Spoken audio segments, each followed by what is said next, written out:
All right, example 1 on lesson 6. The students found that 0.015 of the teachers were brave. If 300 teachers were brave, how many teachers were there in all? A lot. Okay, first thing I want to say is I didn't write this problem, and I take offense that only 0.015 of the teachers were brave. I feel like at least that's like less than 2%. I mean, I would think like it would be like more like 0.62, like 62% of the teachers were brave. I'd like to think. I don't know. Anyway. I'm going to give you, yesterday we did fraction problems like this, ratio problems. I can't remember specifically, 7/8 of the Tartar horde rode horses, right? Right, that was a fraction type thing. This is a decimal type thing. So the equation writing technique will work. So 0.015 of the teachers were brave. All right? A decimal of a thing is decimal times thing. I don't know how many teachers there are or how many brave teachers there were, okay? So I'm using two different variables to represent those things. T is the whole group of teachers, B is the group of brave teachers amongst that group of all the teachers. All right? So I create an equation using more than one variable. Then I continue reading. It says 300 teachers were brave. They're telling me how many teachers were brave. So they're giving me B. So that allows me to rewrite my equation to 0.015t equals 300. And then finally, at this point, I've got a decimal equation. I'm going to do, and it's just a simple decimal equation. If it was more complicated, maybe I want to get rid of decimals. But we do have calculators, so we don't have to worry about division by decimal. It's not going to be difficult to do.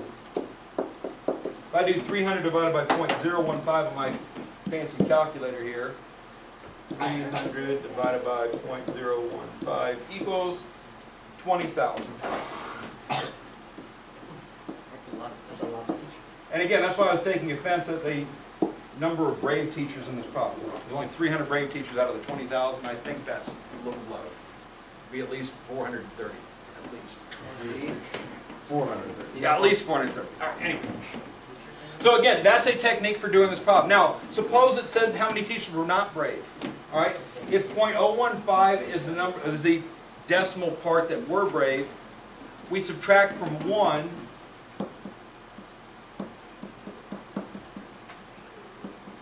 all right? 0.985 is 1 minus that number.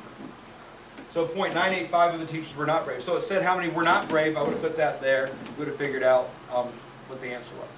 So again, that's the decimal equation technique. Now, if I'm going to use a chart technique, a ratio chart, and again, it's based on a categorical statement.